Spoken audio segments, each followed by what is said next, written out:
All right, so we are going to work on our ranunculus flower. Hopefully I say that right. The first thing that we have to do on this flower is do our French knots. These are done with 6 strands, but I did do the doubled up method, which means that I've got 3 strands threaded through my needle and then doubled up. I folded and then tied a knot at the bottom. It just makes it easier to pass the needle through the thread, pass the needle through the fabric, and it also makes it easier to get it back down after you've wrapped the knot. So we're going to wrap 2 times, 1, 2, and then I'm going to put my needle down beside kind of this, like, so I have these little guides on there, which are going to be helpful, but they're not like, you don't have to follow them exact. It might not be in the exact same way. Your knot might be bigger or smaller, and you might have to put more or less than these little dots that I've made. So wrapping 2 times, 1, 2, push our needle down through the fabric, guide our knot to the surface of the fabric, and then pull our needle the rest of the way through. So you don't necessarily, when you're doing these wraps 1, 2, have to worry too much about how tight this tension is. I can keep this quite loose, push my needle down while they're still quite loose, and then tighten it now at the end. As long as you keep the wraps wrapped. Sometimes they'll unwrap if you're not paying enough attention. So we're just creating, I start by doing the wrap around, like the layer around the outside of the circle. And then we'll fill in the center. So wrap, wrap. And then creating my knots, coming all the way down. I'm going to slide 1 more in there, and then I'm going to move actually on to the spokes and the rest of our flower. You can finish the rest of your knots and then meet me back when you're ready to do your spokes.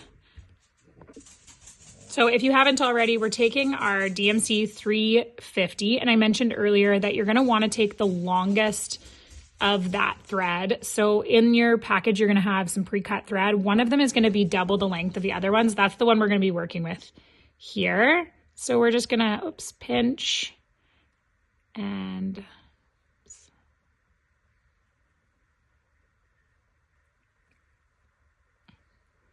just have to wet that again. We're going to pinch and thread.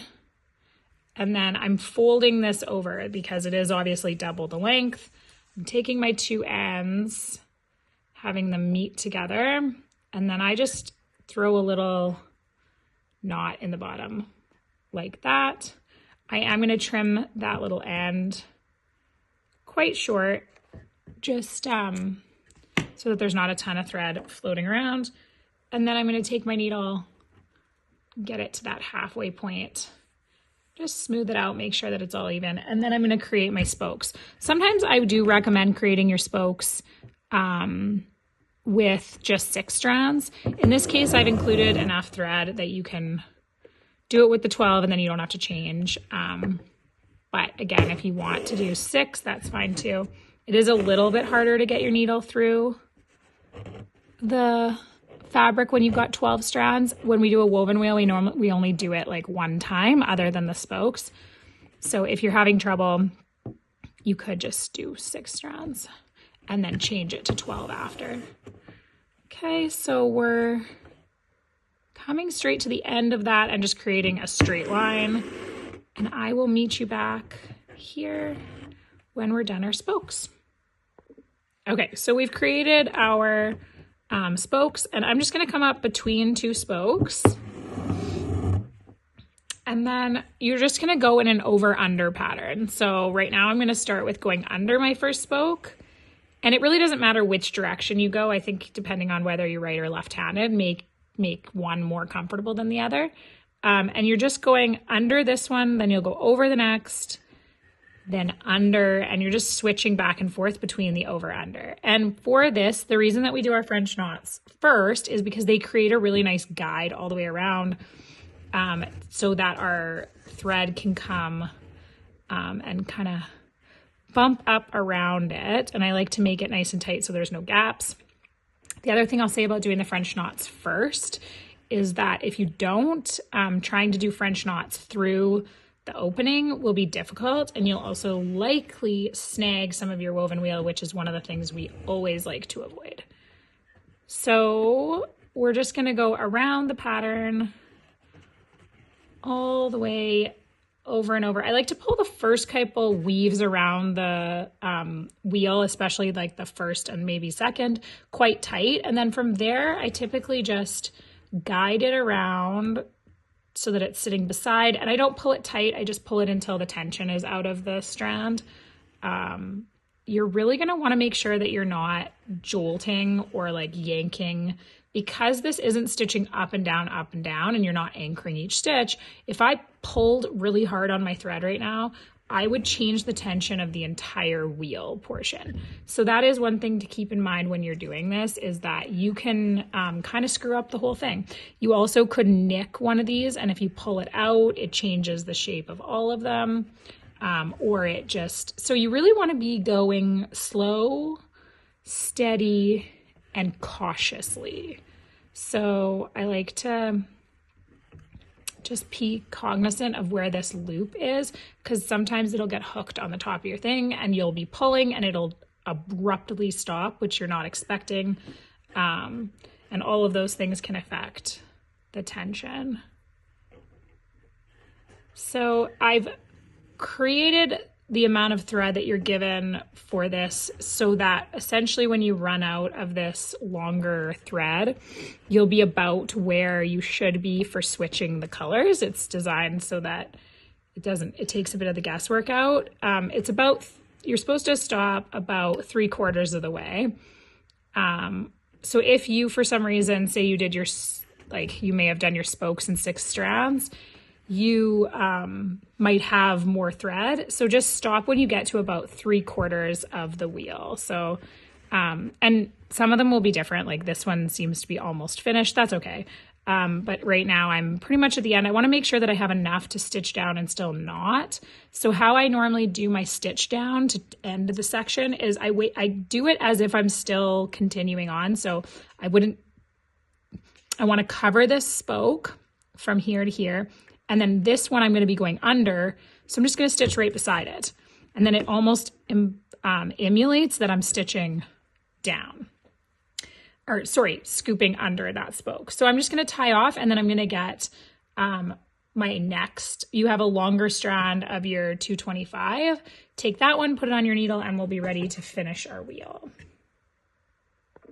Okay, so then when we're coming back up, I normally come up on the other side of that spoke as if I've dipped underneath of it.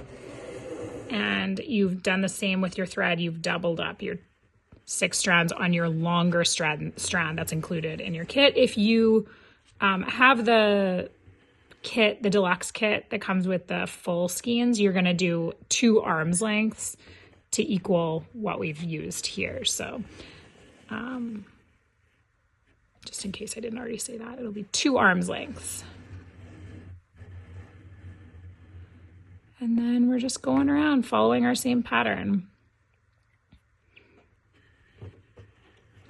And I'm going to quickly skip to the part where you know when you're done, and I'll see you back there kind of when you're around the outside, just to explain how you know you're finished.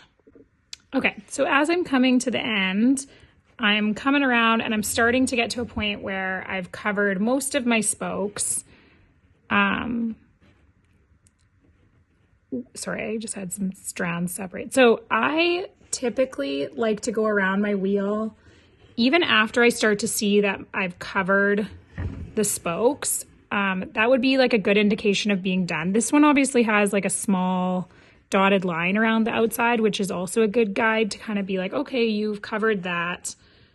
You're about done. The more you go around your wheel, what starts to happen is, because it's not, you don't have any more out to go because your spokes are there, what will start to happen is your pattern will actually start to, or your flower will actually start to go up, because once you've gone out as far as you can, it's just going to start tucking around and it'll give you more depth going up, which is one of my favorite parts. I love that.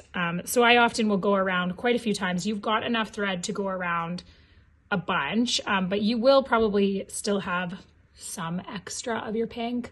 I could probably still go around like maybe even 2 times if I wanted to finish it, but I think I'm pretty close to done. You can fluff it up around just to make sure that your little line is covered. And then to stitch down, I do something similar, just kind of, I went under that one and then I would go over and then I would go back under this one. So the one that I'm going to go under, I just stitch down so that it creates that same, can't tell if I'm going under the spoke or if I'm finished stitching. So it's hard to tell where your stitching starts and ends. And then I've covered everything that needs to be covered, and my row or ranunculus is all finished. So then you can take your needle and you can kind of fluff things up. It just depends on what look you like. Some people like a little bit of a messier look. I like mine pretty uniformed, but sometimes I'll give it like kind of like these little fluffs along the edges, but you have to be very careful when you're doing this because you can totally ruin your woven wheel. So yeah, that is the